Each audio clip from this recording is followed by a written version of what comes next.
Pinatitigil na ng Political Finance and Affairs Department ng COMELEC ang investigasyon sa pagtanggap ni Senator Francis Chis Escudero ng campaign donation mula sa kaibigang kontratista ng gobyerno. Alamin kung bakit sa agenda report ni Elijah Bonzo.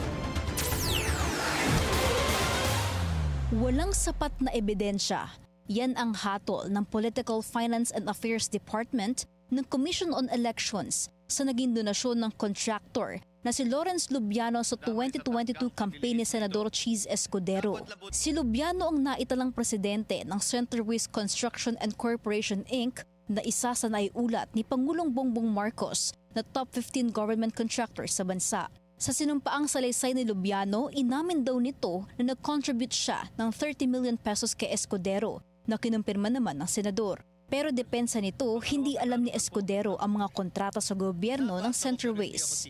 At bagaman presidente raw si Lubiano ng kumpanya, giit nito, hindi nila nilabag ang Omnibus Election Code dahil ang donation daw na ito ay ginawa ni Lubiano in his own personal capacity. Sa 9-page resolution ng COMELEC, sabi nito, Mr. Lubiano is not Centerways and Centerways is not Mr. Lubiano. O sa madaling salita, magkaiba at magkahiwalay raw na entity ang dalawa. Lalo't wala namang ebidensyang ang ipinang-donate nito kay Escudero ay galing sa kita o kaba ng Centerways. Dahil sa kakulungan nila ng ebidensya, inirekomenda ng BFAD na tapusin ang investigasyon sa kaso ni Lubiano at Escudero. Para sa agenda, Elijah Bonzo, Billionaire News Channel.